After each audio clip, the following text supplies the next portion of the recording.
I'm Patricia San Pedro, and I'm the founder of the Call will be recorded. Fabulous Females for Freedom. About 2 years ago, we came together with the goal of protecting and supporting our Constitution and the democratic principles that it represents. We're a diverse group politically, Democrats, Republicans, and independents. And we may not always agree, but we share a commitment to our country, our Constitution, and respectful conversation, in bold print, respectful conversation. The idea for today's gathering started with us, and I'm so thrilled that it has grown to include others, including men. Yay! Yay! Today is about educating ourselves, and hopefully through that knowledge, educating others. We're leaving the disrespectful politics at the door and focusing on the facts. And I'm thrilled that we also have Democrats, Republicans, and independents on this call. We have a limited time, so we're going to keep things moving. Please mute your microphone unless we're in the Q&A session, which will be after the presentation. So mute yourself. And we talked about putting the speaker view. The Zoom is being recorded. And with that, I'm going to introduce one of our fabulous females, Lourdes Diaz. Well, thank you so much, Pat. Hi, everybody. I'm Lourdes Diaz, representing Pembroke Pines in Broward County, and I'm honored to be here to introduce my very good friend, Dr. Eduardo Gamarra. I have known Eduardo and worked with him for many, many years, and his objective political analysis has never steered us wrong. He's a tenured professor of political science in the Department of Politics and International Relations at Florida International University, where he has taught since 1986. That's 50 years of experience that you have, Eduardo. Only 40, but... Oh, 40. Okay, I counted wrong. He received his PhD in political science from the University of Pittsburgh and has authored or edited 14 books and approximately 100 scholarly articles, book chapters, and policy studies. Dr. Gamarra is not only an objective researcher and scholar, he also offers hands-on experience working with hundreds of political campaigns in the United States and in Latin America. His presentation today will be followed by a Q&A. So everybody take notes. It is my pleasure to introduce my good friend, Dr. Eduardo Gamarra. Thank you, Lourdes, and thank you all for the invitation. Anytime Lourdes asks me to present, of course, I say yes, and so I'm not sure how many of these Zoom sessions we've had, but I remember many of you from previous ones. So thank you for listening to me. And Patricia, I think I sent you a request to share so I could share my screen. Did you? Okay, I didn't get that. He can actually just share. You should be able to share at the bottom of your screen there. Can you see my screen now? Not yet. Yeah, do you see it? Just a second. Let me just see. You have to click. The host needs to authorize screen sharing. Okay, now she has. Oh. So we're fine now. So here, let me. There we go. Okay, so what I'd like to do over the course of the next few minutes is really address three basic questions that I think is what this whole gathering is really about, and I've kept them deliberately separate. Right. On the one hand, I want to address the overall state of the party.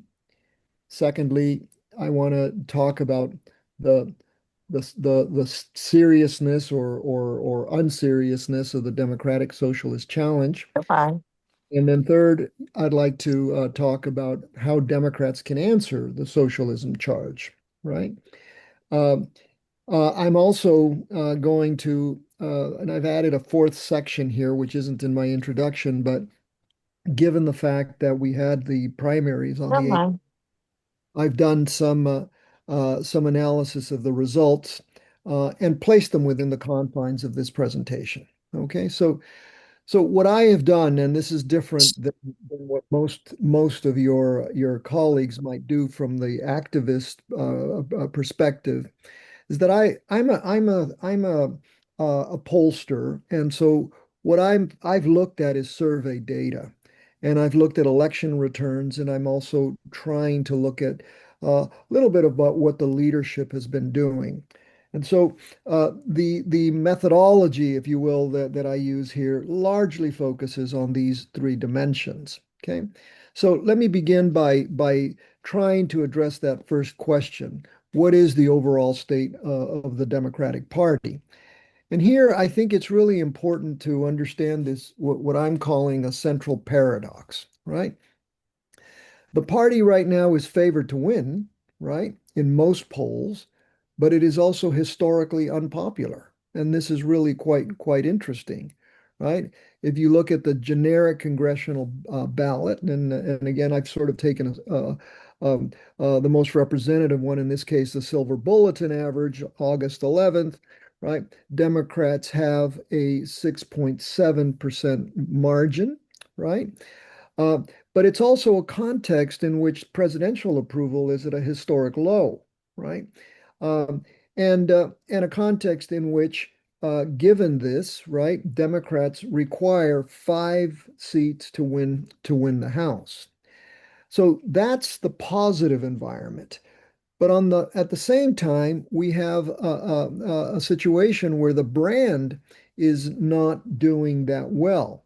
And so democratic favorability is often running low historically low, right? And obviously when you look at the major series as a whole, we've gone as low as 28%, and I'll address this in a moment as well, right?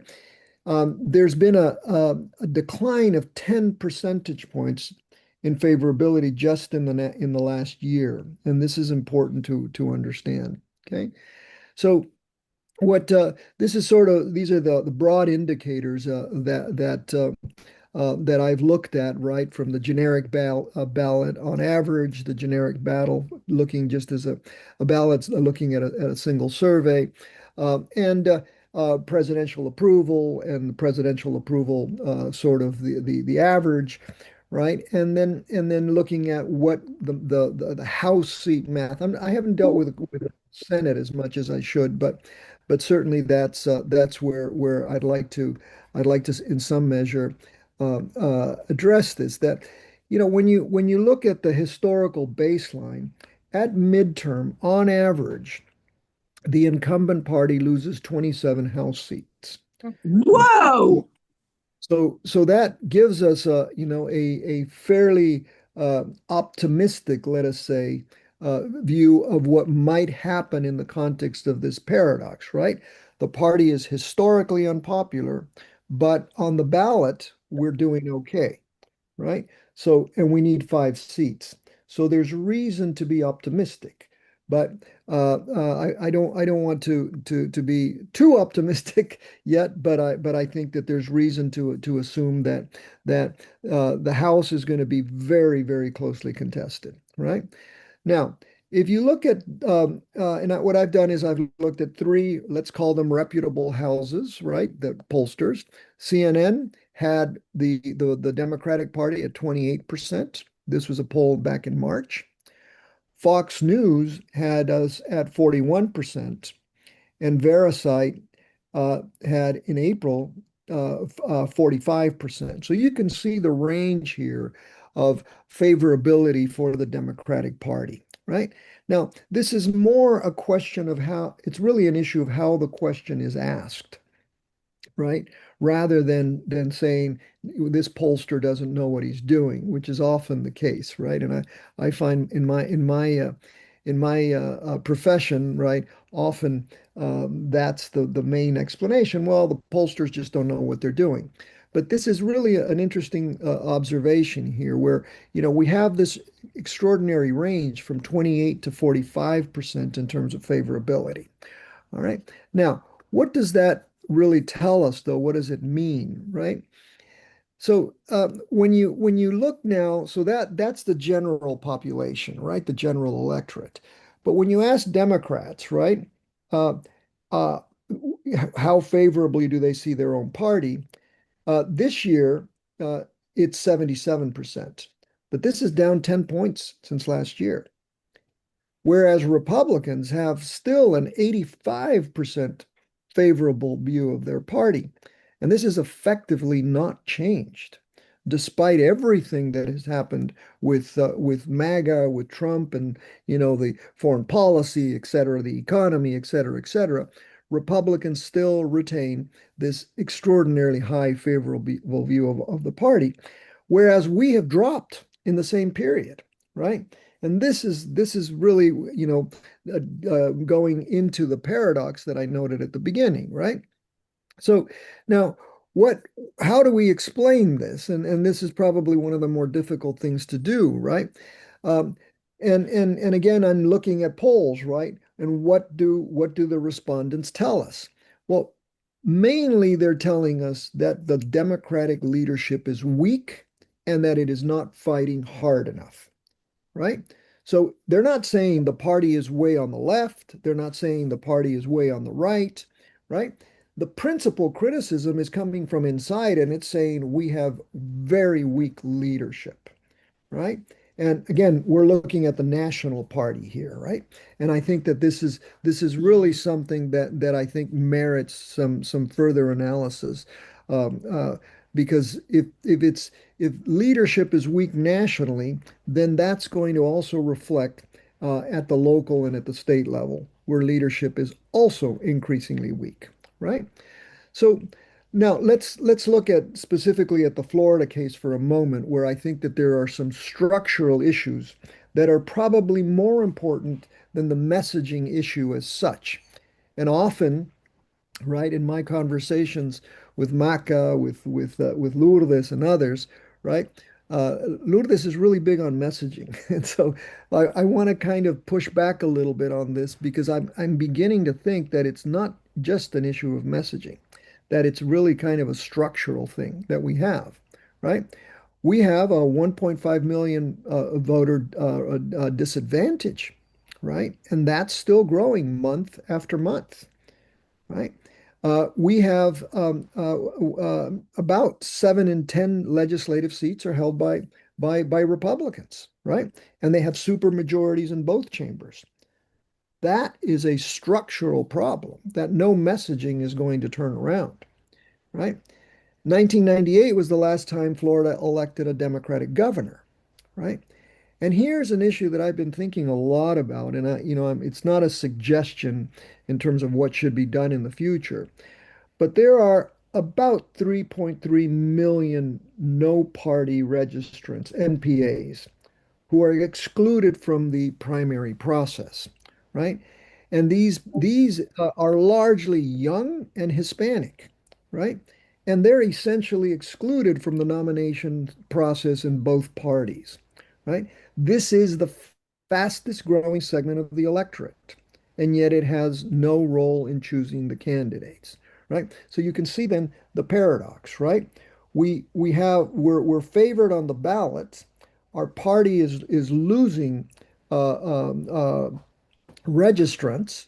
The opinion of favorability of the party is dropping, right? And yet we have this enormous population there that, by the way, appears to be leaning toward Democratic candidates, right? But yet they had no role whatsoever in the selection of our candidates, because they essentially could not vote during this process. Now that's to be debated. Okay. Now, many of you will remember this from my previous presentations, or you know that these are my 4 pet peeves, right? And I'm now calling them 4 pathologies. I originally gave this talk a few years ago in Pembroke Pines, as a matter of fact, and to one of the events there. And I basically said that the Democratic Party has these problems, right? It always starts late, right? And so it's cycle by cycle mobilization. There's no year-round infrastructure, and off-year contests are largely uncontested, right? A second major problem, right, is that we take communities for granted, and especially minority communities, right? And so then there's a transactional attention, which largely concentrates in the final 8 weeks, right? And in my view, right, where we started a little earlier, right, but we still, in terms of that, it's largely unchanged. We still didn't do much in terms of starting earlier, right? What taking communities for granted has worsened, right? The third thing is we don't really have candidates with deep roots, right? And that, in my opinion, has worsened, right? In part, I'm throwing this in there. Largely, it's because we now have 2 consecutive nominees who were recruited they left the Republican Party, right? Later on in my conclusion, you'll see that I'm not being as harsh, especially after the results, but I think it's still a problem that we don't have candidates with deep roots in the community, right? And the irony perhaps is that the one candidate who has had deep roots, at least grassroots, is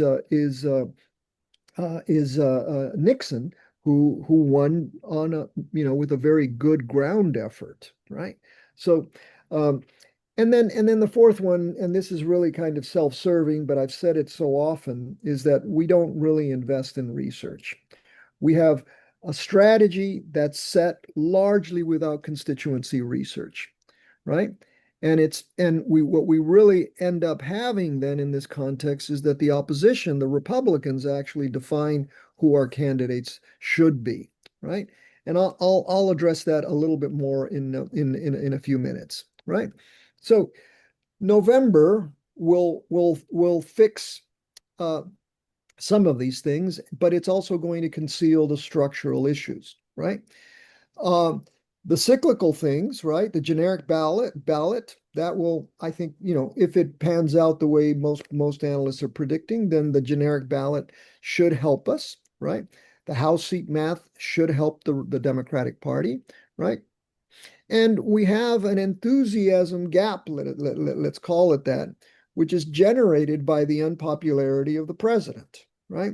And so that should help the Democratic turnout. It should help in some measure what those 4 things that I'm addressing. But what it won't address, right? November will not address is the Florida registration deficit. It won't address the candidate bench. And it won't address this collapse of effective attachment, right? Not effective, but effective attachment among those who identify with a party, right? November, if we do well, unfortunately, these structural conditions are going to be masked. And if they're masked, then we're going to sort of not address them for 28, right? And so that I want to sort of put it out there as something that should be of concern, even in the context of good news. All right. Okay. Now, so that's the state of the party from my perspective, looking at it through polling. Right. So, how serious is the democratic socialist challenge? Right. This was the question I was asked to address. And to me, the question really requires a lot of disaggregation, right? Because this idea that the democratic socialists represent a threat to the party, it really conflates 3 dimensions, right? One is the capture of the institution per se, the disruption of the coalitions that could be formed, right? And then the third thing is the drag on the general election performance. Those 3 things are really the way most people have been defining the threat to the party, right? And so I want to look at this because let's look at what has actually happened, right? If you look at the record over the last year, right, there is, on the left, which was the contest, and we have a really interesting set of results in New York, Mandami, the New York congressional primaries, right, which basically had three Mandami endorsed candidates. I'll get back to them in just a moment. In Colorado, Melat Quiros defeated Diana DeGette, right? In Michigan, of course, El Sayed, and so on. And there's one counter case, right, which is the California case where the DSA candidate finished a distant third, right? So in a way, that counter case is the one that really helps us understand what I think is at least it helps us put this so-called threat in its correct proportion. Okay, so let's look at this. Right, the threat number one: is there going to be institutional capture? Well, look at the figures. Right. Right. Currently, there are only 2 DSA seats in Congress: Ocasio and Laib. Right. In the best case scenario, there will be 5. Right. When you add Valdez, Avila, Chevalier, and Rabb to Ocasio-Cortez and Laib. So we already had 4 in 2021. 4, let's call them DSA members. Right. Now, these 5 members generally caucus, right, are a very small caucus, right? And that's not a takeover, right? Especially when you think, that they caucus with us generally, right? And often, most of the time, they vote with us. So it's important to understand this, that 5 members in a 200 a group of 200 members of Congress is a faction, it's not a takeover, right? So I think it's important to keep that in mind, right? Now, there is going to be a leadership contest, and these 5 members could potentially have an impact if the vote is close, right? So that clearly is an issue. But I do want to stress this idea that 5 members is not a takeover. Okay, so and it's unlikely to be a takeover in the long term either. All right. The second threat is probably more important, though, and this is the kind of coalitional disruption that is probably most clearly seen by what has happened in New York, right? And that is, the defeat of Adriano Espaillat, right? A Dominican, right? I think he was the first Dominican elected to the U.S. Congress, right? The chair of the Congressional Hispanic Caucus, right? And he was defeated by a 32-year-old DSA member, right? And she has called this, a very clear mandate, right? Certainly, it's very symbolic to defeat somebody like Adriano, right? And so this is really important in terms of, just think about the impact it has in terms of the seniority that Espaillat had built up in Congress and so on. But why does this matter for us in South Florida, right? Here, there's a really significant, more than anything else, kind of work that's been going on of connecting democratic socialists from Upper Manhattan to, theoretical Democratic candidate in Hialeah, right? Now, why? Because it's Republicans are doing that job, right? They're constantly doing that, and they're defining that message. And I'm going to get back to that in just a moment as well. But the other coalitional problem is the fact that they have essentially split the Jewish vote, right? And this is problematic all over, right? From the perspective, again, of the Democratic Party and maintaining the coalition, right?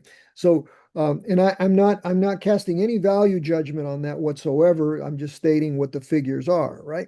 72% of Jewish respondents in New York hold very unfavorable views of the mayor, right?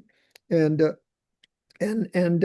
non-Jewish respondents, right, 67% approve of the mayor. So here you have a coalitional fracture that could have an impact on outcomes, and that perhaps is something we ought to worry about. Okay. Now, the third threat, which is the electoral drag I talked about, right? Now, and here it's interesting here because I think, the honest conclusion that I've reached is that the evidence doesn't settle the question, right?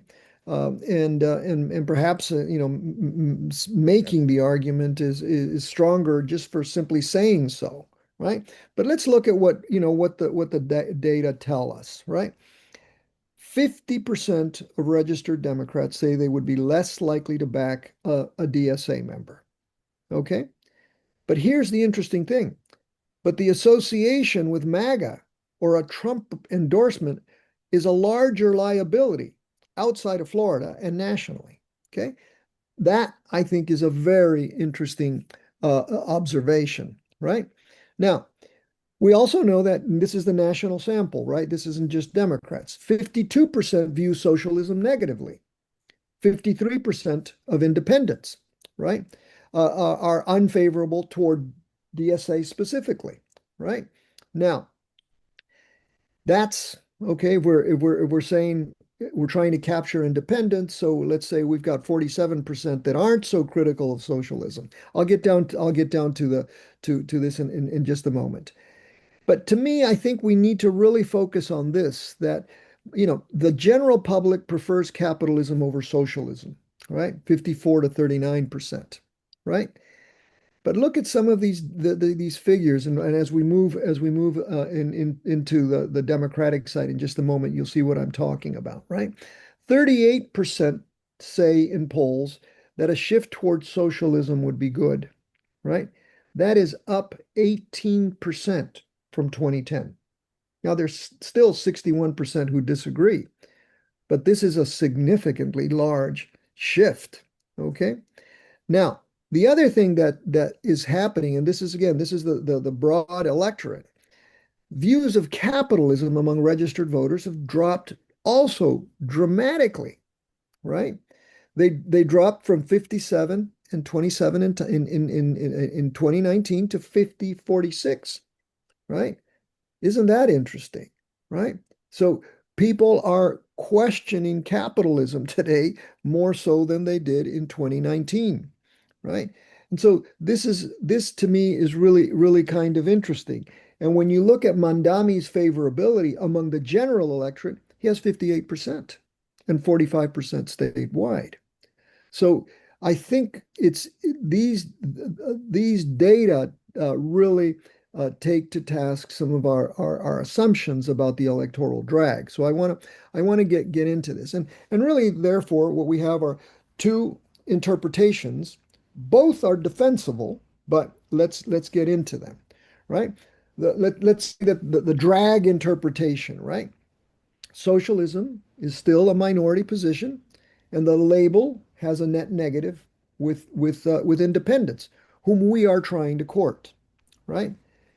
Midterms turn on differential turnout, right? And we know this, and this has been the pattern historically. Ideologically distinctive nominees mobilize the opposition, right? That happens in the Republican Party and it happens in the Democratic Party, right? People with more, let's call them idealistic views or more purist views or more extreme views tend to be better at mobilization, right? And we also know that, in deep blue districts, that's not where majorities are won. And we do know that in purple states, right, independents are the ones that help win, right? So it's important to understand this drag interpretation. But we also have the overstatement interpretation, and this is where I want to caution, this idea of drag on vote, right?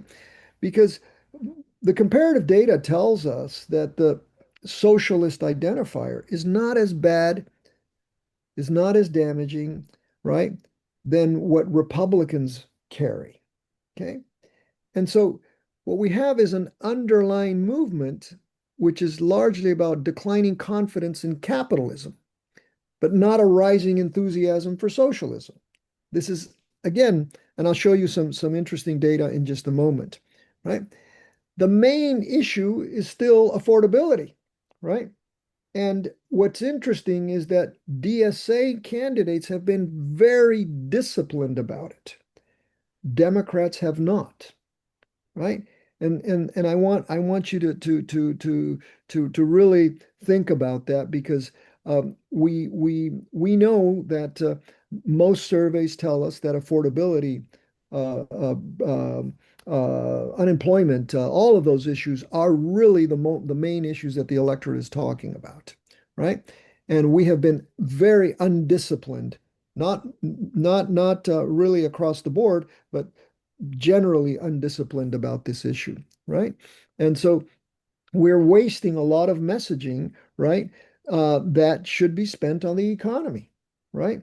And this is interesting because we also have in another presentation I give on the state of the Latino electorate, we also know that among Latinos there is about a 25%,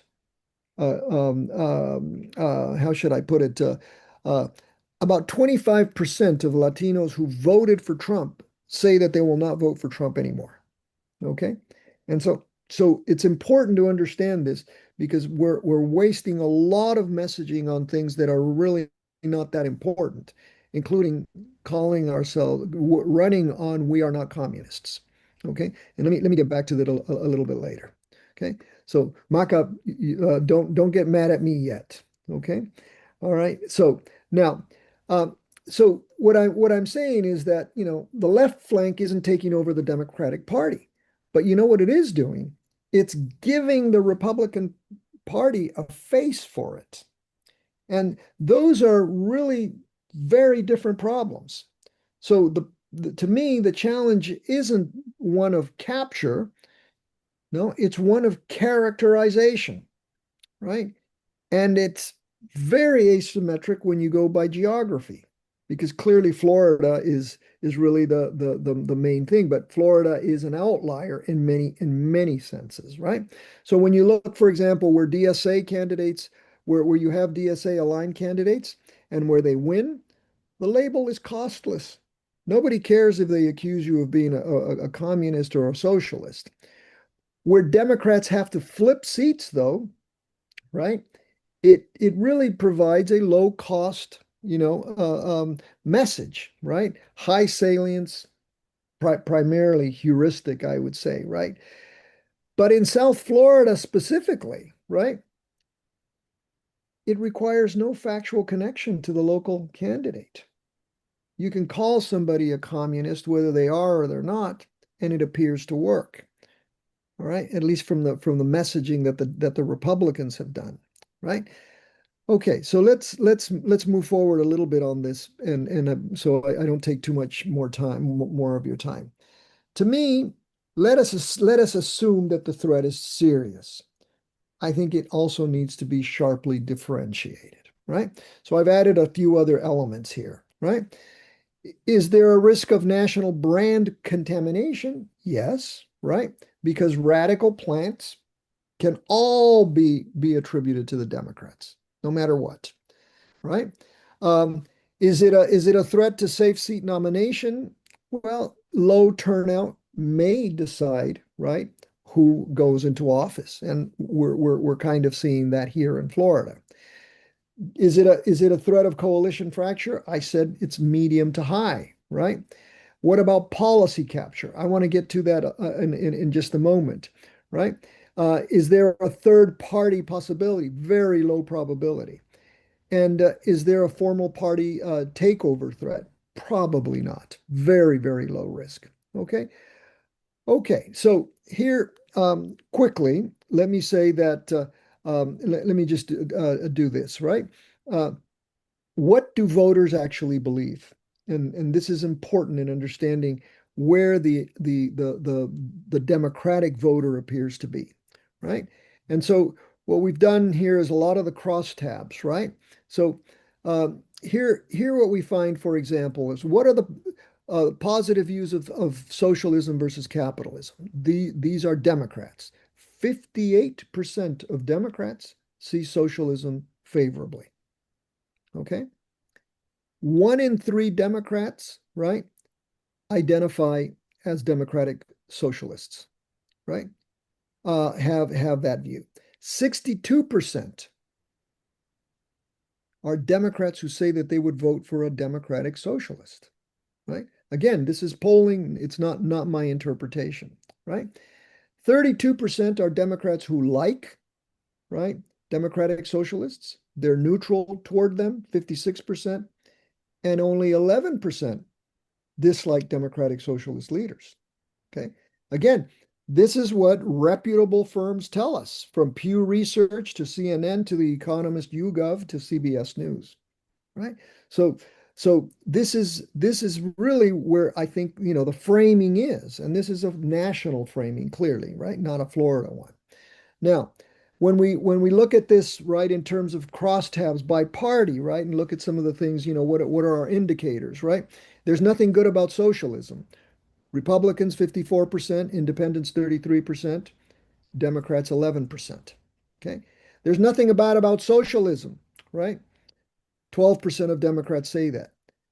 A positive view of socialism, 58% among Democrats.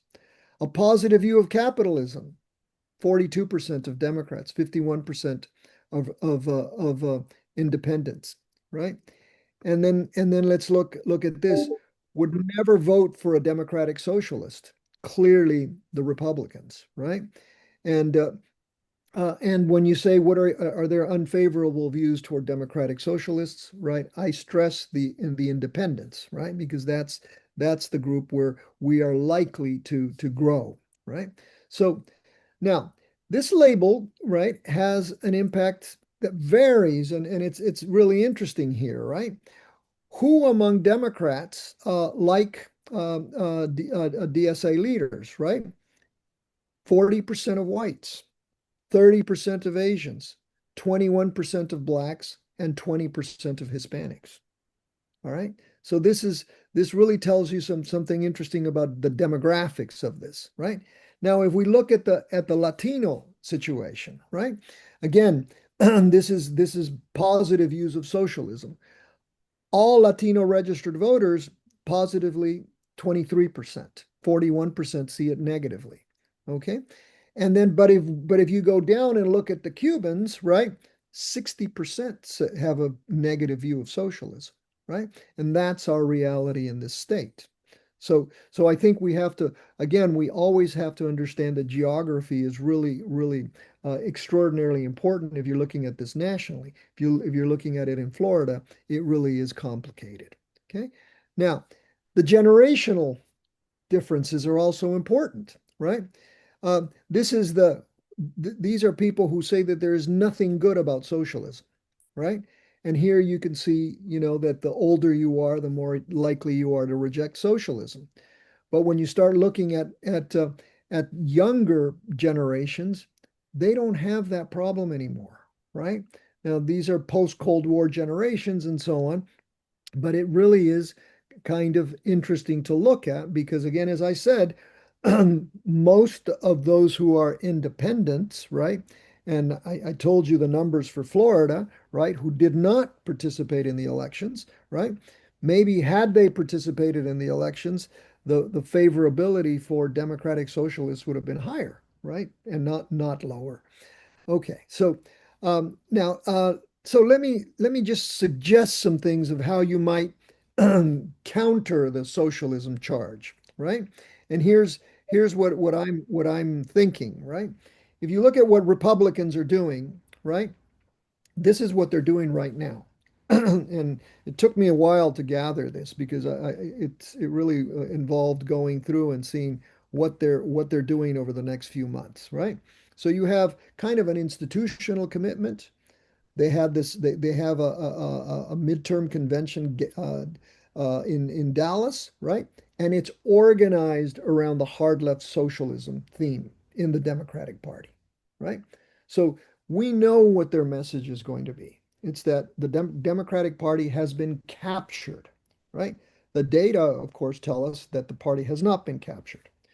When you look at congressional messaging, right? Here you have Lisa McClain, and her roundtable around the threat of communism, right? And who did it feature? Carlos Jimenez, right? So this is clearly what they're doing. Their committee strategy, the NRCC memo, right, has actually gone out to weaponize Mandami as the face of the party, especially in battleground races, right? Pelosi's no longer the communist threat. Now it's Mandami, right? And what are the pillars? Anti-police, anti-capitalism, and anti-Israel extremism, right? And of course, what they have done is this very targeted outreach, right? Especially here in South Florida. But they're doing this nationally. And I'm not, I think geography is important. I think that message may work down here, but given the numbers, especially on policy, I don't think they'll work outside of Florida. Okay. Now, having said that, right, we know what our trajectory has been here, right? We have, we really have gone from being so, democratic to being 10, 11 points under with Trump, right? And this is important because of the messaging that we've been talking about, right? But what's also important, and I've been pointing this out often, is that in our county in particular, but Broward and other large Hispanic places in Florida, right? Uh, the largest swings were not really among Cubans, right? They were among Venezuelans, Nicaraguans, and Colombians, right? So we were all, kind of very down on the Cubans because of their allegiance to the Republican Party. But really, the very largest growth has come from these other groups, and it's with those groups that the socialist message appears to work best, right? So how do we counter this? And so I'm suggesting, right, I've thought about this and for a long time because I don't know if this makes any sense to you or not, but I think that there's really four strategies that I think have happened. One is you ignore the message, the socialism message, and you stay in your lane, right? So you don't play whack-a-mole, right? Because responding kind of keeps the conversation alive, right? And this is really, I think, with the Florida Democratic Hispanic Caucus has been in some measure trying to do, right? And I think that that's probably a good approach, right? The second strategy, I think, is to redirect to affordability, right? And this to me, I think, is really key because it's the affordability issue in many ways unites both factions. You don't have to fight against Nixon, right? You don't have to fight against anybody because this is what unites us both, right? And this is really an important dimension. Now, you're not dealing with a charge that we're communists, right? But you are dealing with something that the average person in the electorate wants, right? Now, the other thing is that you could explicitly differentiate yourself, right? And, Aguilar, for example, said, none of the members up here are members of the DSA, right? And that, to me, is probably not the best approach. Why? Because it has a huge cost in terms of coalition, right? You need, as much as you may dislike them in this electoral contest, you need them, right? And then the other approach is to work on the biography, right? I mean, if you have a very close connection to your community, right, then your DSA kind of charge may not land, right? I'm using Higgins as the demonstration case here in Miami, right?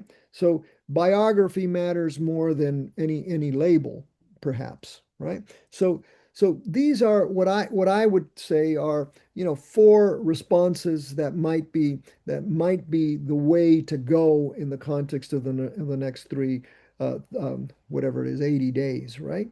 Uh, and to do them, I mean, you could do them simultaneously as well, right? You could stay in your lane and redirect to affordability. My suggestion is to also work with biography.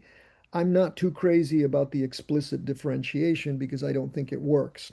Okay, so now, um, so that was the full length of the presentation. And I'm not, I've gone on for a very long time, and I want to make sure that we get questions in. So I'm not sure if you want me to go into what August the 18th meant. Okay. Yes, please Um, do. Please do. Okay, all right. So when we look at August the 18th, then, right? Um, in my view, the results confirm two of the three diagnoses. They refute a part of the third, and they add a structural constraint, right? That what I did before didn't really understate it, and you'll see what I mean, right? So this is essentially what happened, right? We have, I mean, you all know the results, right? And but how do these bear on the diagnosis, right? Um, first of all, right? Uh, on the this is the second consecutive nominee who's a Republican, right? And Jerry Demings withdrew, and he won, 61%, had a great victory, right? Um, Angie Nixon is the local rooted candidate, and she beat a nationally recruited candidate by a lot, right? With a 16-1 fundraising disadvantage, right? Moskowitz, the DSA, the candidate who was really the most anti-DSA, won, right? And the guy who was really, had the DSA program on his sleeve, Larkin, lost, right? And Wasserman won in a new district, right? And so this is really interesting, right? In a crowded field, right? Which has been very controversial and in the Black community in particular. But it's very interesting that she was able to win. So now I want to focus just a little bit of the registered the vote, right? What happened in terms of turnout, right? And here the contrast is interesting. It was above 2024, but below 2022. Okay, and in 2022, of course, the governor's race was on the ballot. So now, what does all this mean in terms of the diagnosis here, right? And I want to focus a little bit on this for a moment, because in some measure it's worrisome, right? That the turnout in in the state, right? Uh, Broward, where some of you are from, has more registered voters than any county in Florida, right? And David Jolly has said that the governorship runs through Broward, right? And that, if you have a large turnout in Broward, that we can do well, but that also involves, Black voters, right? But look at the turnout figure in Broward, right? Now, these are not final turnout figures. It's not going to change that dramatically, right? But Broward had the lowest turnout, okay? And this is, I think, very, very interesting, right? Because either it was the contest over Wasserman's district or what have you, but somehow people stayed home in Broward. And to win in November, that has to be dramatically transformed. Okay. Now, let's move on very, very, very quickly here, right? Now, these were my four pathologies, remember? And so I said, okay, let's see what happened here, right? Uh, Starting late. It confirms, and Broward confirms it, right? The largest Democratic county has the lowest turnout rate. Statewide participation dropped dramatically, right? I think it's an issue of always starting late, right? Somehow we always fall behind and we're not able to really mobilize these communities. And that, of course, you also have to link this to the fact that registration figures have dropped and Republican registration figures continue to grow, right? Did we take our communities for granted, right? Well, in some measure, we have, right? I mean, there was an open revolt over Black representation, right? I mean, 10 of 15 local officials signed this document against Debbie Wasserman, right? So does that mean we're just assuming that blacks are going to come out and vote for Debbie? I think there's an awful lot of work that needs to be done there to reaffirm, her commitment to the black community, right? What about candidates with deep roots, right? Here, the record is split. It was confirmed at the top of the ticket, right? We have an ex-Republican nominee, right, who won, right? And then below we have the rooted candidate, the DSA, well, I don't know if we want to call her the DSA candidate. She says she's not, but she was firmly grounded, right? And she won. So in some measure, right, while she might be a negative example in terms of for the party leadership, right, she should be a very positive example in terms of the need to have candidates with deep roots, right? And then finally, this issue that, again, as I tell you, this is my pet peeve, right? But what we have is, again, no investment in basic research, right? I mean, we had a $16 million campaign that spent $2.2 million in advertising and lost by 11 points to an opponent who spent, less than 60,000. In my view, right? And I think this is important, and I think it's important to share with others, right? This is a targeting failure. It's not a resource failure, right? Something happened there in terms of how that was done. And I think it was the fact that, they designed a strategy that was not research-based, or that had, I don't know, maybe they were asking the wrong questions, right? So 3 or 4 of my pathologies, in my view, were confirmed, right? So now, what does this tell us then? Trying to end this. And here's something that goes beyond, it's more structural, right? I mean, we know that 4 Democratic districts were eliminated long before a single vote was cast, right? I mean, we lost 4 districts, right? And here in South Florida, the map just cut, right, our districts from 5 to 3, right? And so we have this really uphill battle in the 14th and 9th districts, right? Because they're going to be contesting in Republican districts. That's important, but I really understated that in the first part of the presentation, right?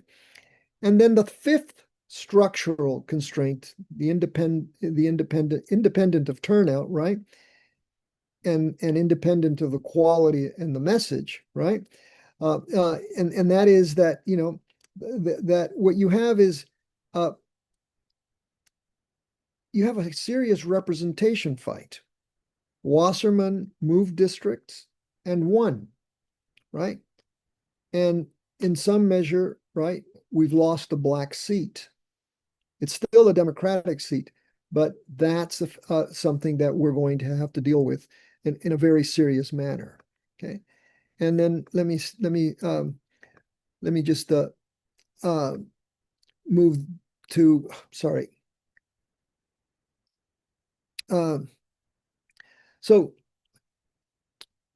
was it characterization? Yes, right. What I was predicting is that the DSA would not capture the party. It would supply opponents, right? It would be costless in safe seats. It would be corrosive in the contested ones. And it would be, affected by geography, clearly South Florida, right? What Florida has produced, though, in this election is, somebody who was carrying the label one statewide. The guy who was a program carrier lost in a competitive seat, right?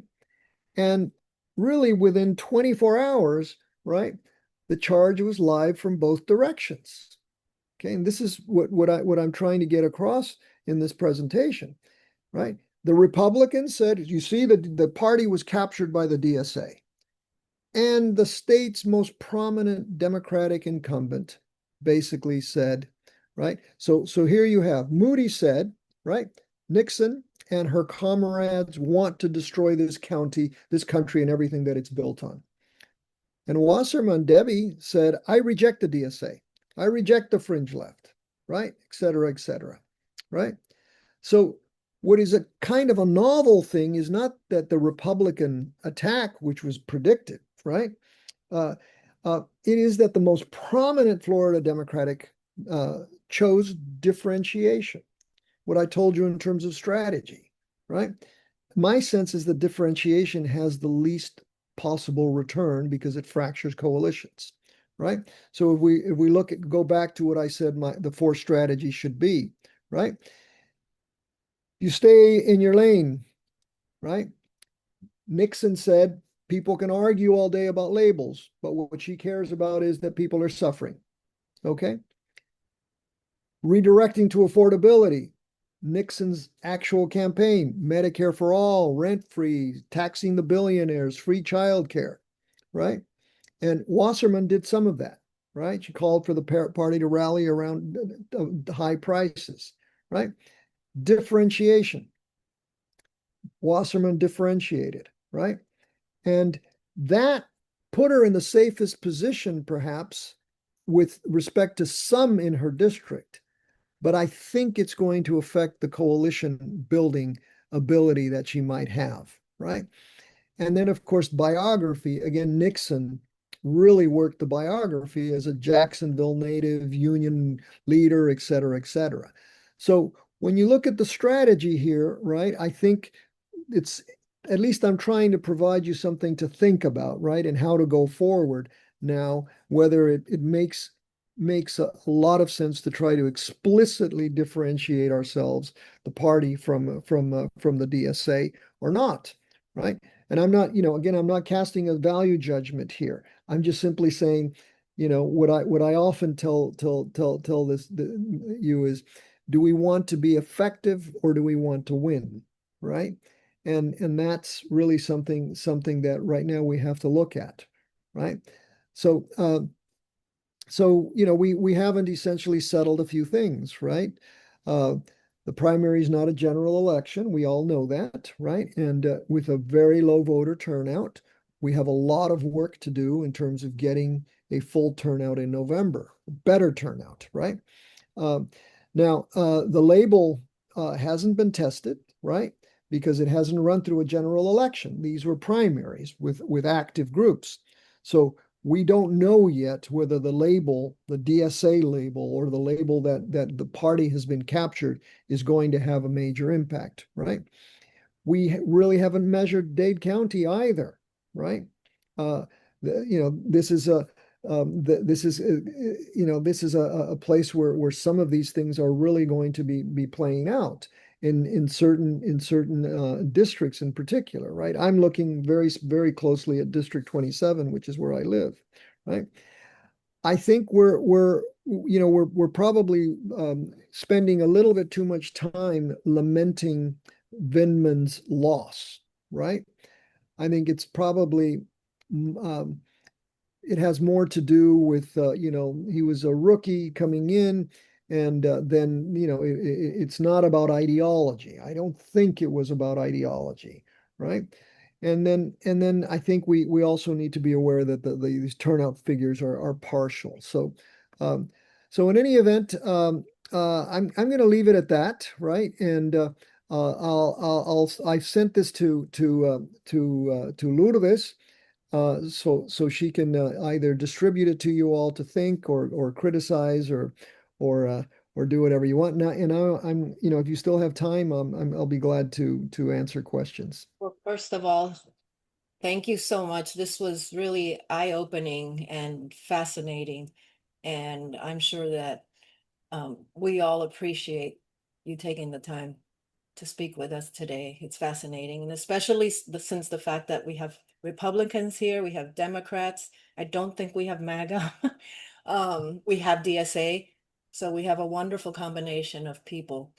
And we're going to do Q&A, but we need to be very brief. I've anointed Lourdes as the Q&A police. She's better at that than me. So Yeah, she'll give you some rules. like I asked you before we started, that I hope you took notes, because I know that having a presentation from Eduardo Gamarra is like getting a PhD at FIU, and he was going to be very thorough and very detailed.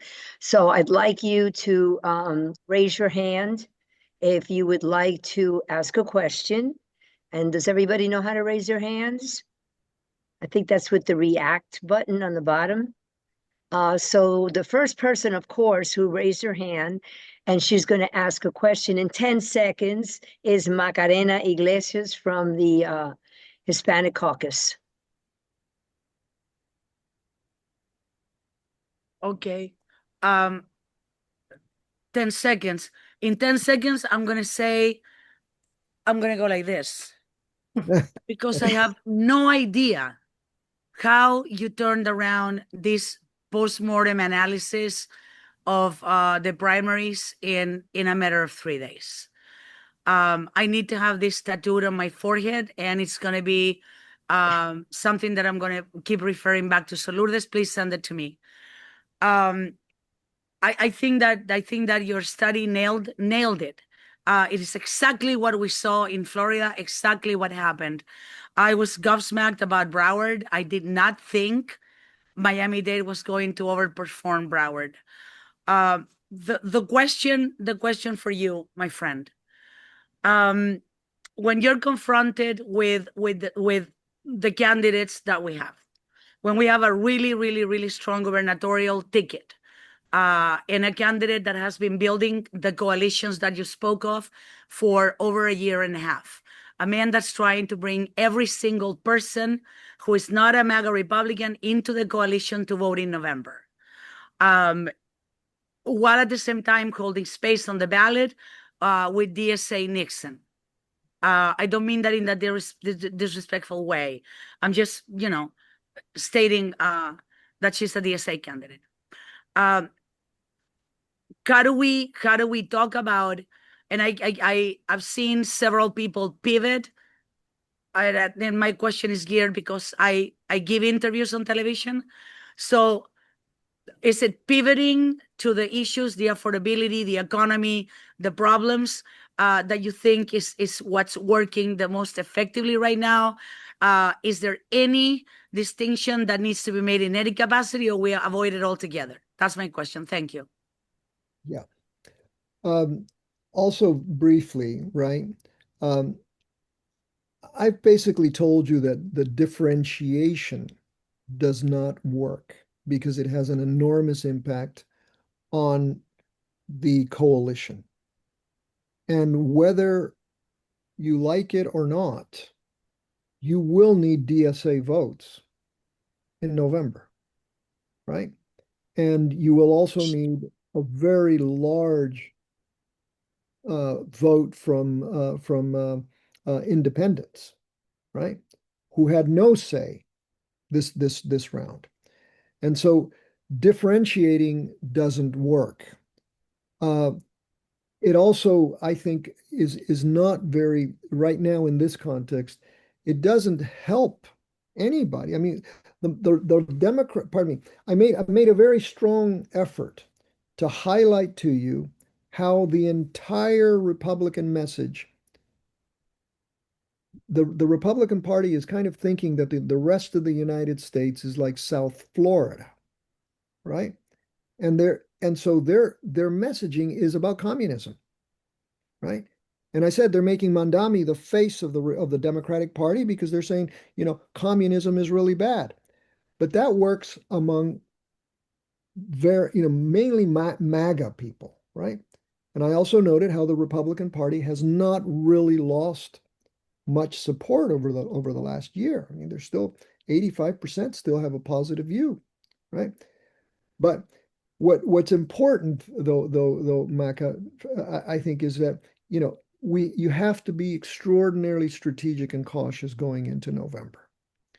So the more you differentiate, the more you're going to erode your capacity to grow the coalition where you're going to need it.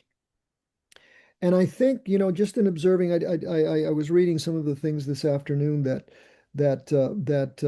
Nixon has been saying, right? She's trying to backtrack a little bit from this affiliation with the DSA, right?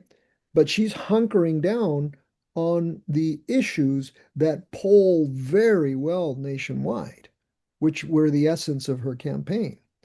And that's where there is, a lot of cross-fertilization, the issue of affordability, right? And it really depends, of course, on how you define affordability. Now, I know that there was a lot of concern earlier, when Lourdes asked me to give this talk, and you look at some of the, you look at the 20 things that appear on the DSA platform, right? At least 13 of them, right, that Lourdes noted, right? 13 of them are unfeasible. 13 of them will never happen. It would take such an incredible takeover, right? It would take, all of the things that they're proposing, doing away with the Senate, doing away with this, that, and the other. None of that will happen, right? And certainly not in my lifetime. And I probably have another 10 years.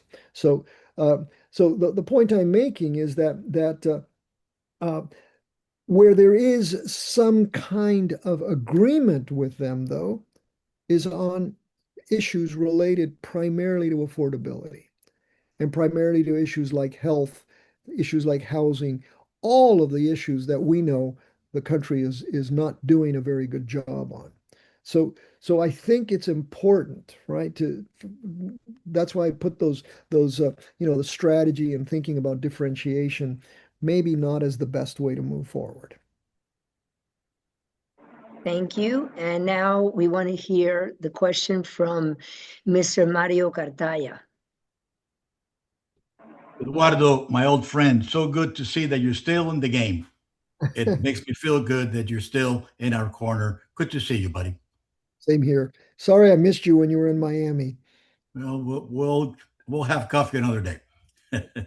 Eduardo, do you think that perhaps the problem that we're facing with DSA is that it represents a structural problem to the party? By that is, and I have people ask me here in Gainesville, away from all that fanfare of South Florida, are you guys still the Democratic Party? Or are you guys the Socialist Party? Even DSA doesn't call themselves the Socialist Party, but people do because it's a shorter route to what they want to say, right? I really love the way that Angie responded to that question. There's a big difference between wanting to help the way that people live through making changes in the system that we already have, right, than it is to throw the system away and begin from scratch. And she put that problem down with the answer that she gave. Very good answer. Is that something that we should perhaps try to use ourselves? Is we can still be a party and we can still have thoughts like Franklin Roosevelt did of creating this New Deal, of thoughts of creating a better message, a better way that we can live, because times change and we should change with the times. New problems arouse themselves that require new solutions, rather than trying to say we have two parties within one. And that's my question to you. Thank you, Mario. Look, I try to, and I'm gonna beat a dead horse by now, right? What perhaps Nixon, in her quest to reach victory, right, really hunkered down on some of these issues and didn't want to say that she wasn't, she didn't come out flat out and say I'm DSA, but she also didn't come out flat out and say I am DSA, right? And I do think, right, that what she is doing now in terms of thinking towards November, if she's going to have any kind of chance of defeating Moody, she cannot differentiate either. Yeah. She'll have to do exactly what you're saying. Mm-hmm. So she can't go around saying, oh, those Democrats are really terrible people, right? Because she needs our vote. Mm-hmm. You see? And that, to me, is key in understanding this. But it goes both ways, right? In these next 80 days, it goes both ways, right? Especially in that seat. right? Especially in let's assume, right, that she has a chance of defeating Moody, right? And it's going to take a large turnout, and it's going to take Democrats who are going to be willing to vote for her despite the negative label that has been assigned to her, right, by many. So I think it's what you said is really clear to me, right? I think we need to think about it's important to win more than anything else, right? Than to be right. Okay? And so supporting her right now is supporting affordability. And it's supporting a lot of things for which there is in every survey that I evaluated for this presentation, there is, in fact, on the affordability issues, it's 75% support, right? For some things that appear on the DSA platform, right? And remember that there's a lot of white people in this crowd, right? 40% of whites, of Democratic whites, are okay with socialism, right? And so, pardon me, 40% of whites generally, and 58% of Democratic whites are okay with socialism, right? So it's how you think of socialism. Was FDR a socialist? Remember that Claude Pepper, we used to be called Red Pepper, right? Because he supported Social Security, right? Is Social Security socialism? Of course it is, right? But who votes regularly for Social Security? Republicans, right? And so I think in some measure that's where we're going, right? As far as the general electorate is concerned, and among Republicans, you also find support for some of these issues related to affordability. Okay. Okay, Joe, you're up next. What is your question? Make it quick. Yes, certainly. I'd like to Time. know, I'd like to know if we could change the name from DSA to the Socialist American Party and drop the word Democrat out of the whole process. Perhaps that create enough of a separation to where we're not judged in general by one principle that is being taken by the Republican Party to basically create an appearance of who we are and what we're going to be. Just drop the word Democrat and become the Socialist American Party. That will take that at least a little bit of that reconnection. At the same time, we are seeing that the Republican, even though they hate to swallow the Republican pill now, prefer to do so than it is to vote for a Democrat. How is that mindset changed moving forward so we can gain the vote and also bring along the independents along the way? Thank you. Well, thank you, Jose, for that question. It's not up to Democrats to change the name of the DSA, of course, right? That's number one, right? They have to change it, and secondly, I think what you're saying is differentiation, right? And right now, in an electoral contest, what I'm arguing is that differentiation is really not going to help us, right? And so it's too late for them, even if they went out tomorrow or this evening and said, we are now the Socialist Democratic Party, and we're no longer the Democratic Socialist Party, right? We still have a candidate, right, who won fair and square, right, and needs to run and needs to build. But then, as I said, you need to look at the data. Some of the things that they are proposing are the very same things that Democrats are proposing, and which independents favor, right? And which even some Republicans favor, which have to do with affordability, right? And you might even look at other issues that I didn't cover for lack of time here, but when you look at things like, for example, foreign policy, right?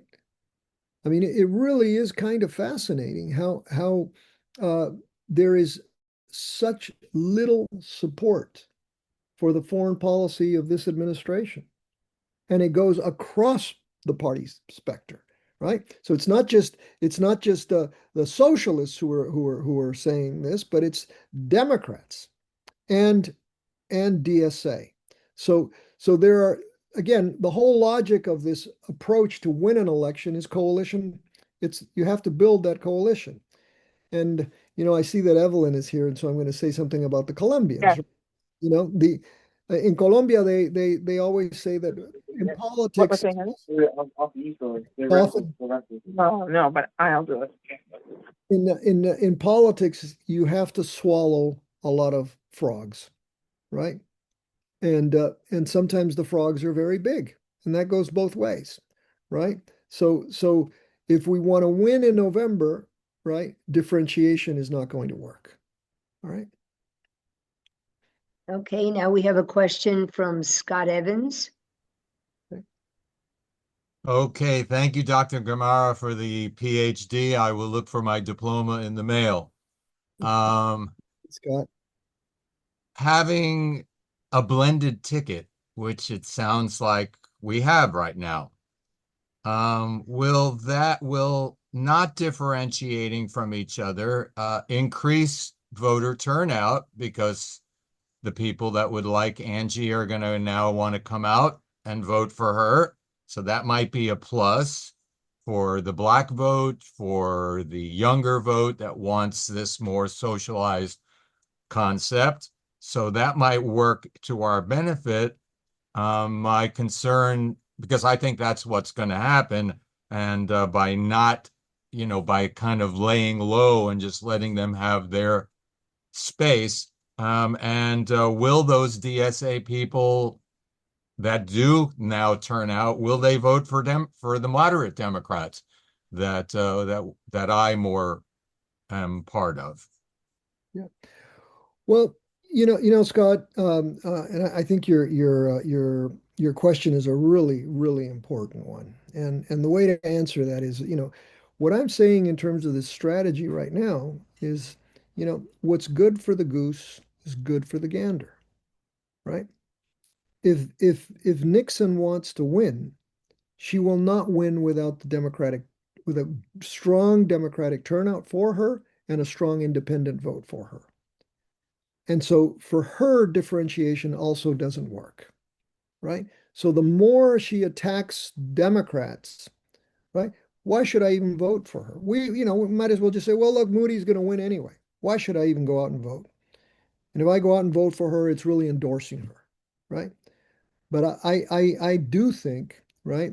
And I go back to this idea that in the lead up to this conversation today, the Democratic Party is a big tent party. It always has been, right? That's how the New Deal coalition was built.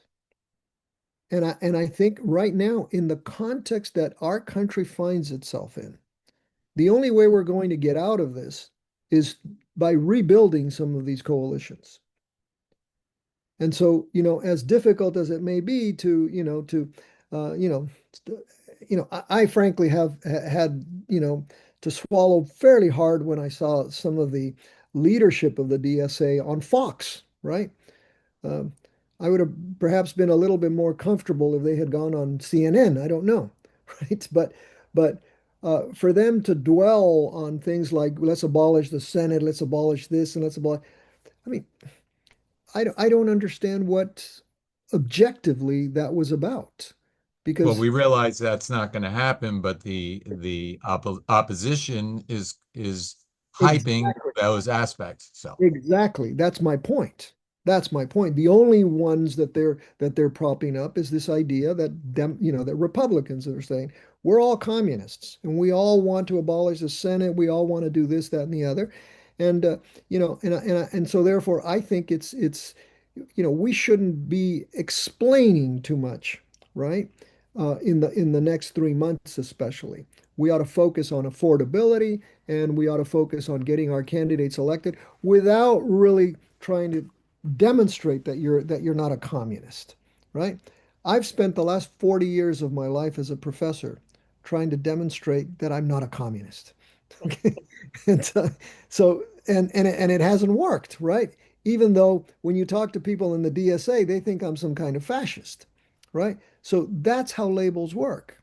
And in an electoral context, it's really problematic. So what I would say is right now for the DSA in Florida in particular, building that coalition and strengthening that coalition with mainstream Democrats is absolutely vital. Okay, we're running out of time. So the last question will go to Jill Beach. But first, we have 1, 2, 3, 4, 5 people before you, Jill. Evelyn Perez Verdia is going to be the next question. Hi, Evelyn. We want to Hi, everyone. we want to get to everyone, so let's keep answer question brief so Yeah. everyone can have their chance, please. Okay, so Well, I thank thought you, we were Patricia. gonna cut off about 8 o'clock. It depends. I want everyone whose hand is up. Yeah, So- everybody's hand is up right now. Yeah, so we'll get everyone there. We just need to keep question and answer brief if you're Okay. with that, everyone. Thanks. Okay, hello, everyone. It's very great to be here. It's been many, many years that I've been on a call like this, but I came because of Lourdes, Eduardo, and see Mario here. They're great friends and mentors to me. The last position I had in the Democratic Party politically was I was a senior advisor to Nikki Fried, the only female senior advisor to Nikki Fried for governor. And since then, I have gone into pro-democracy work in terms of seeing how we can unite Americans, no matter if they're Republicans, Democrats, or independents. The question I have for Eduardo is, I'm a big believer from what I saw in the past is that there's a saying in Spanish that says, el que calla otorga, which in English means when you are silent, you are giving the other defeat, like you're giving yourself defeat because you're silent. Mm-hmm. And I think that we need to find a way that, because you can't have people calling Democrats socialists and just laugh it off, especially when it's such transgenerational trauma. But I do think that there could be a framing digitally that gets to people that explains, like a Venezuelan, a Colombian, a Dominican saying, wherever we've come from regimes of extremism, of left and right, or of extremism. And we don't want this, but this is who Democrats are, if you're wondering, if you don't know. And talk about democratic values, talk about, the sense of humanity, everything like that, and define it and send it digitally to every single Hispanic in Florida, defining the name. And I think that, I don't know, I think there needs to be a little bit balance in terms of the message, because I also think that it's not key to stay silent of being attacked when you see this in Texas with Abbott. Like, this is the main messaging, once again, like we saw in 2018. So that's kind of where I'm at. Yeah, Evelyn, I think you and I have talked about this several times, and let me just say the following, right?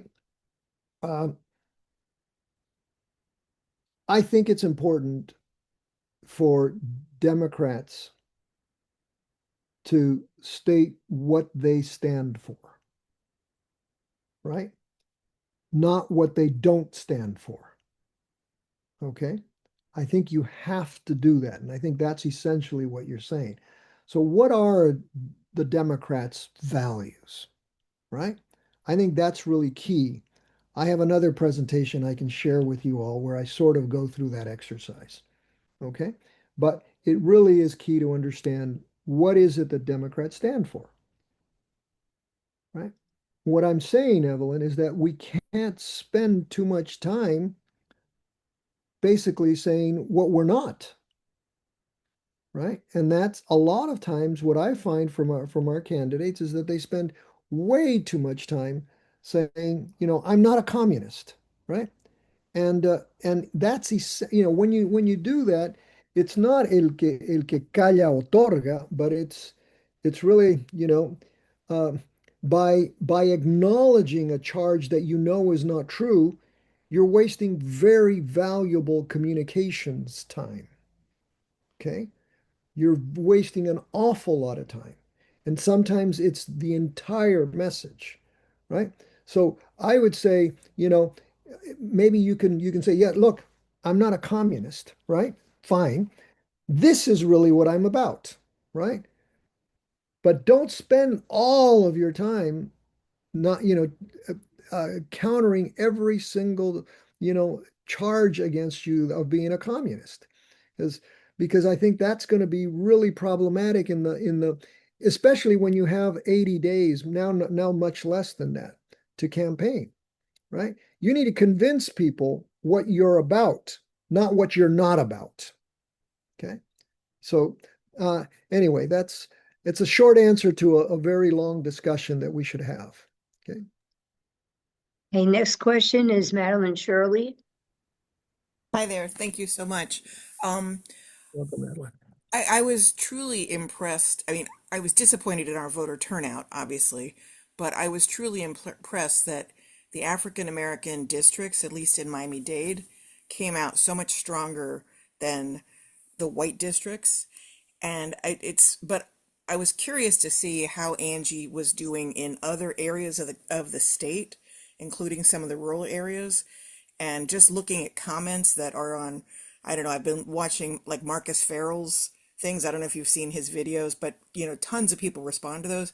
So many people from all over, including lots of older white women, people in rural areas are so supportive of her, I was kind of shocked. And I was wondering, one, if you've done any, it's probably a little too early to really get true demographics yet on the votes, but at least just from the commentaries, I was really surprised to see, how many, white older people actually said, we're behind you. And I was also kind of wondering about on the governor side, whether you think that having Desmond Meade be as an independent running in the race, although whether that's going to do anything to the Jolly vote. Yeah. Let me take the second one. I think it will.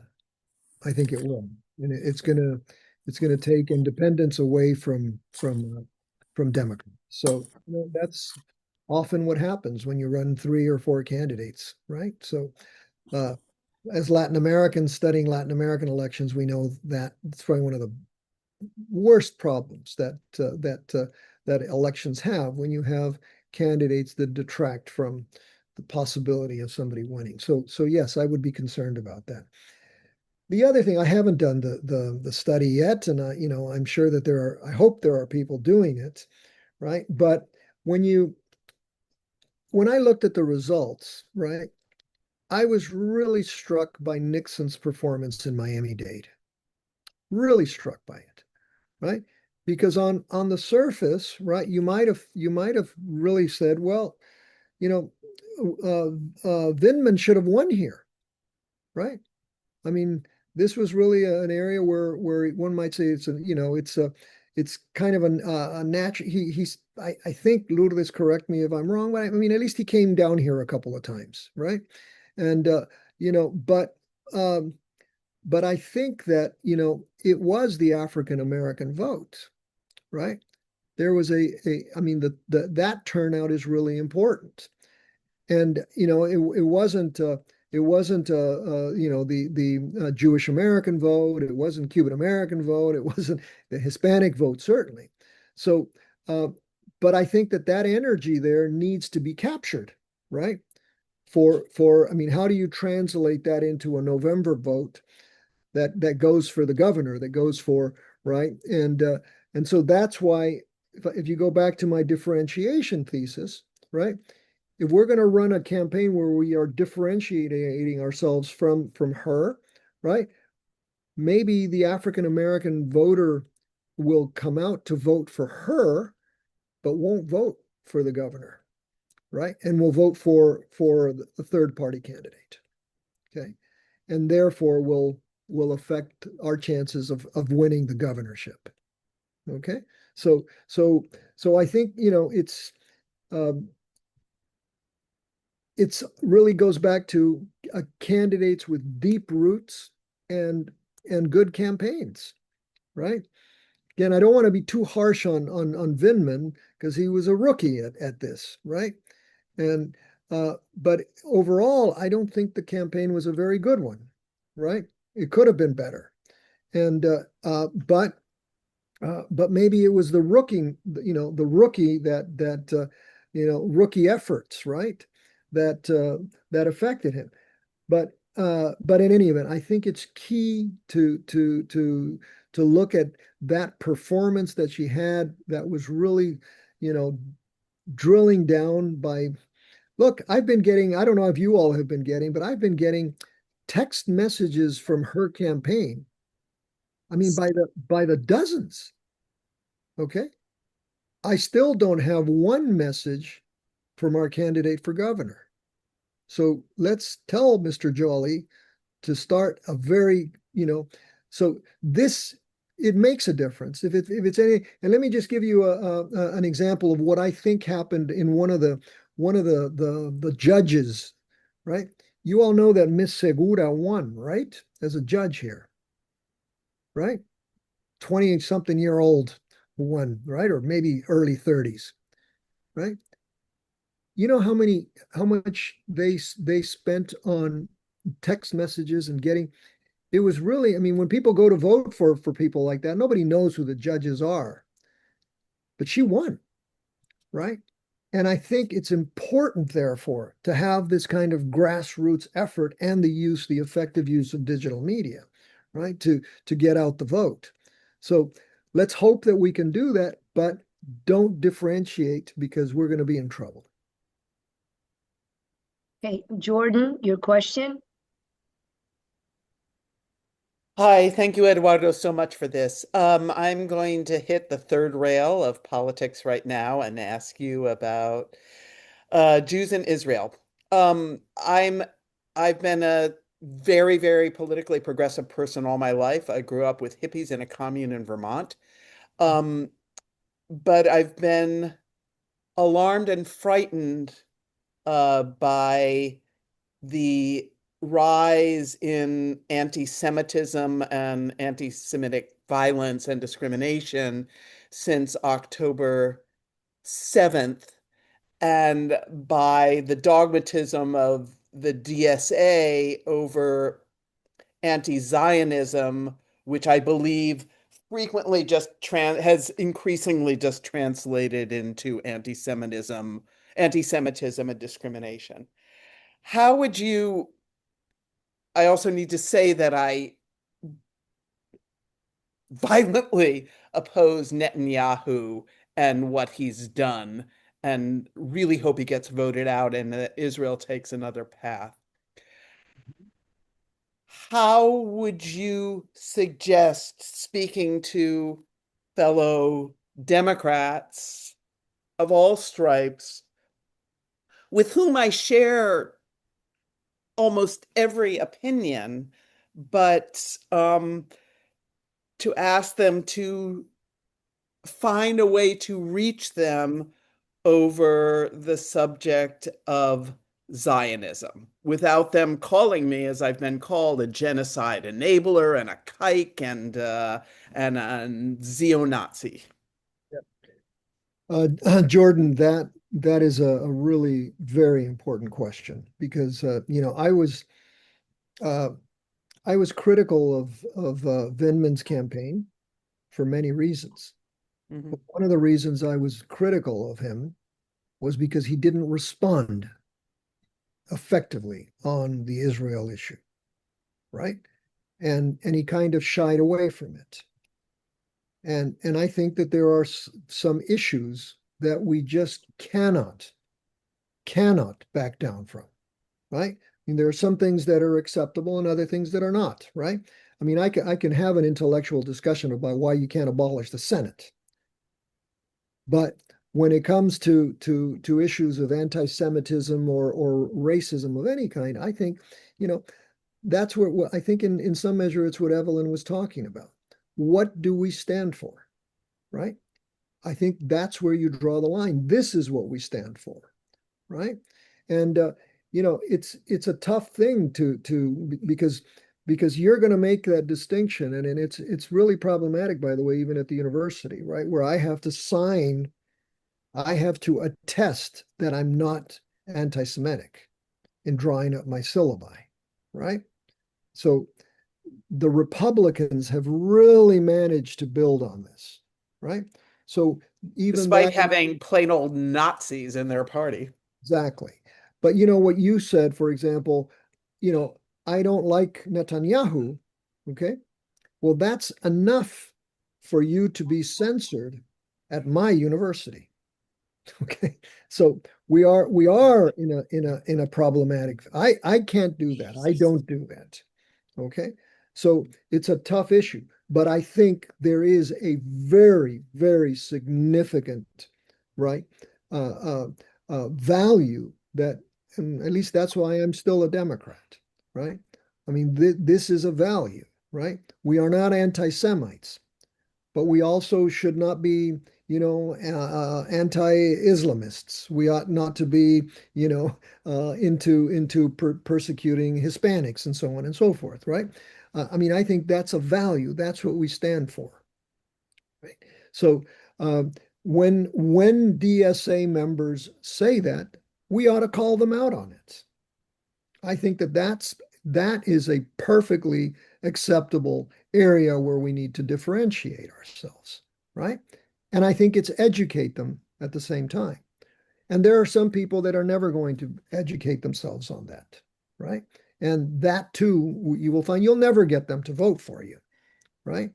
Because they are as extremist, right, as those people who believe in that kind of perspective, who can't make that differentiation between a Netanyahu and anti-Semitism, right?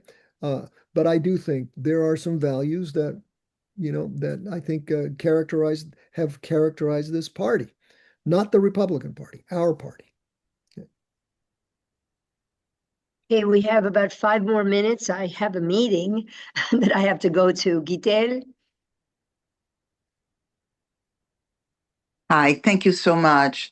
Dr. Gamarra, thank you for your presentation because this is something as we look at the election, the upcoming election in November, we're in a quandary. How do we get together?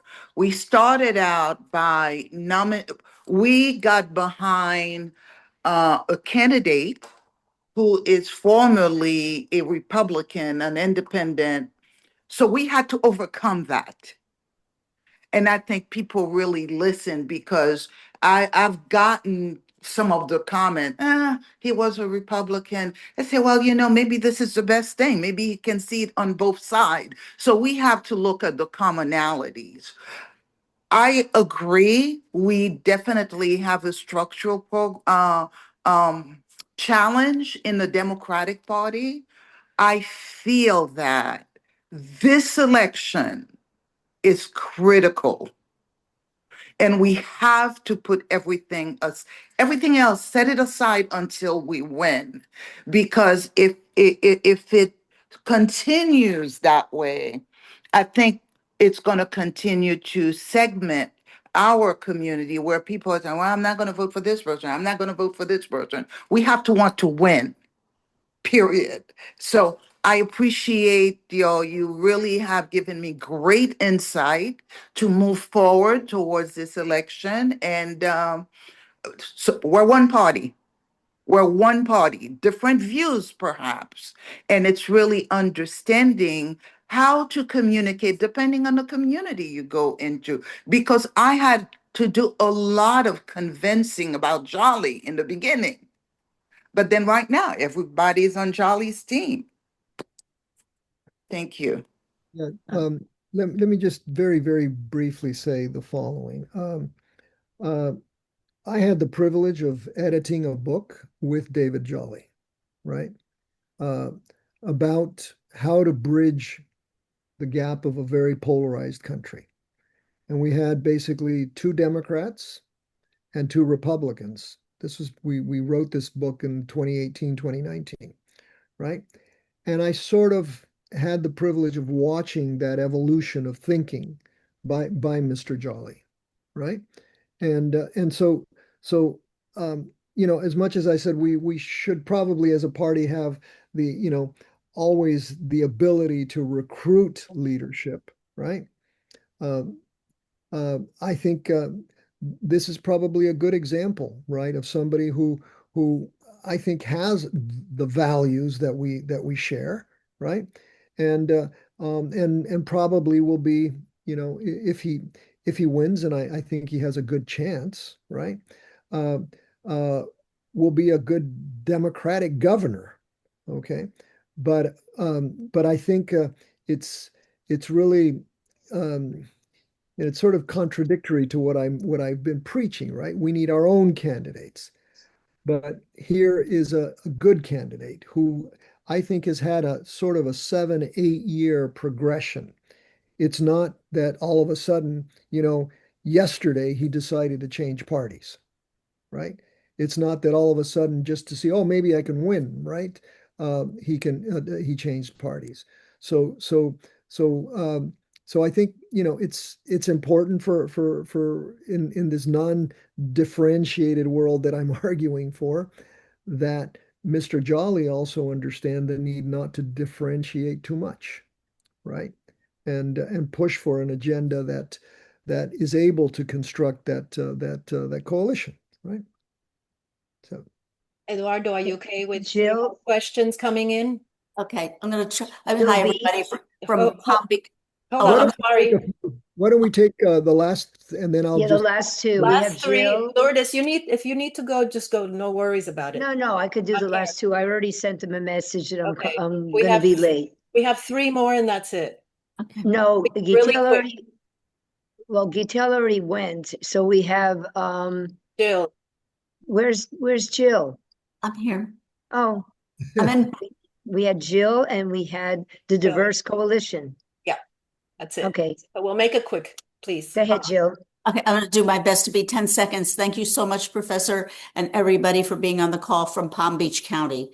I'm from Miami. I love Miami. And I think we need to just put everything aside and say we're in this together. I don't care what people say. We are in this together for the people, by the people, all that. Somehow, all that stuff doesn't count so much. And the last thing I'll ask you, how do we get more people registered in less than 80 days? I think that the young people have been pretty much overlooked.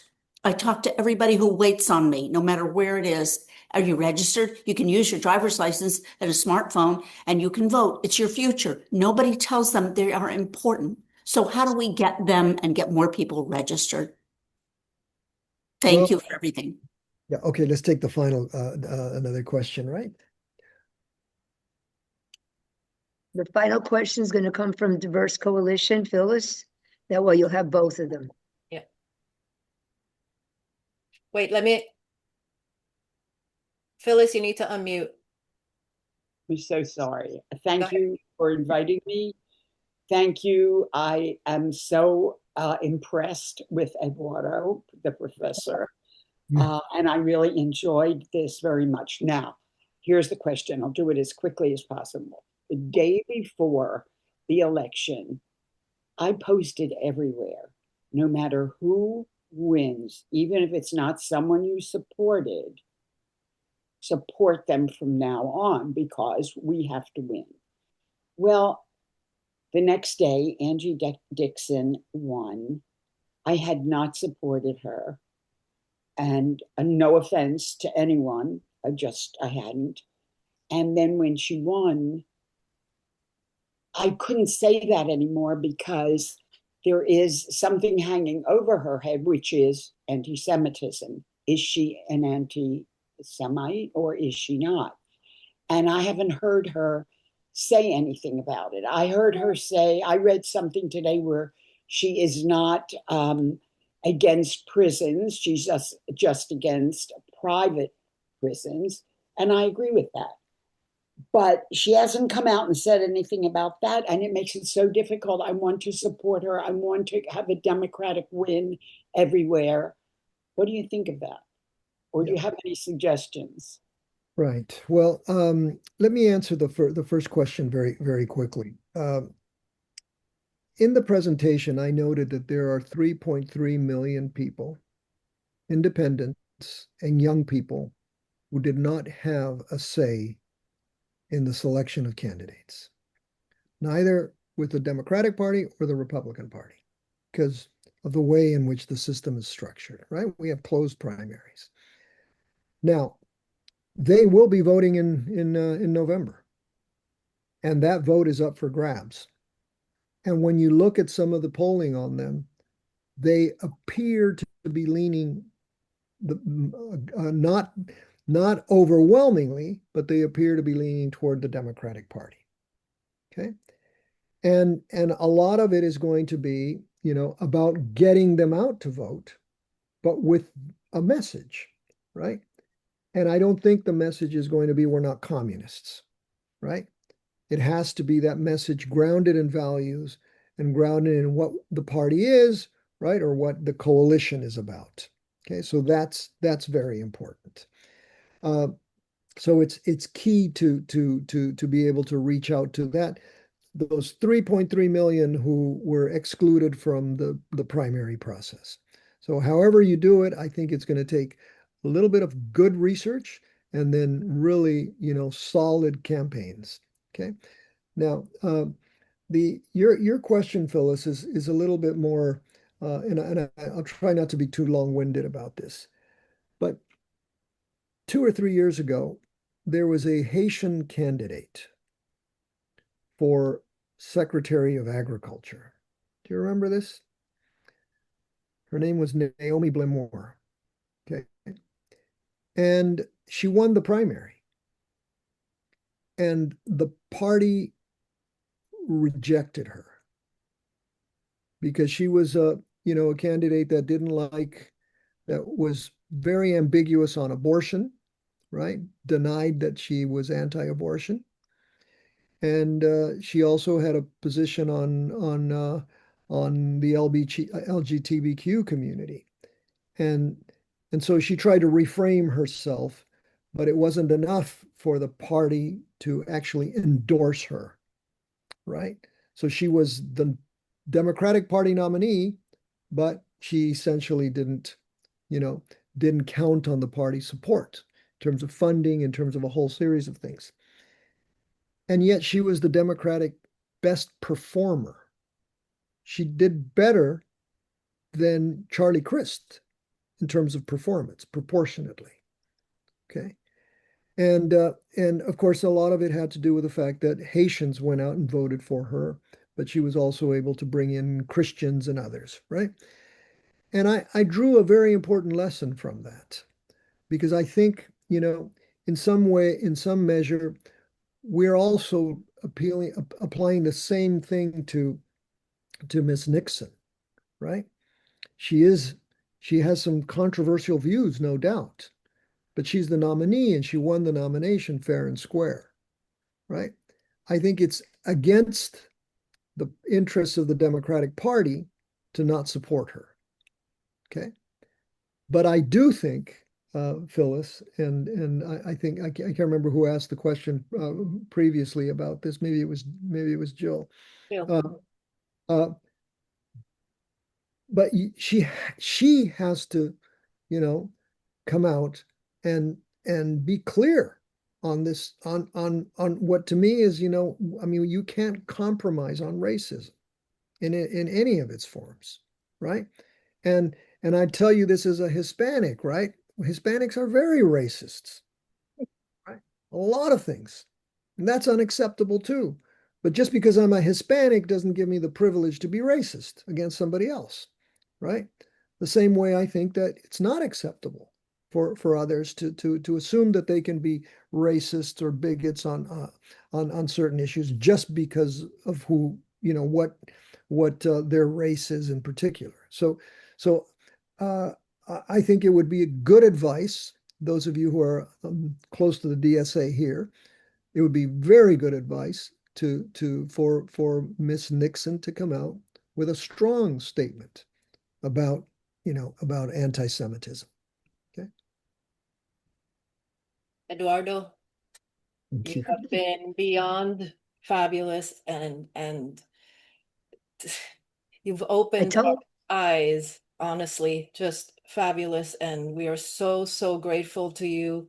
We will get the presentation that you gave and we will disseminate it. And thank you, thank you, thank you.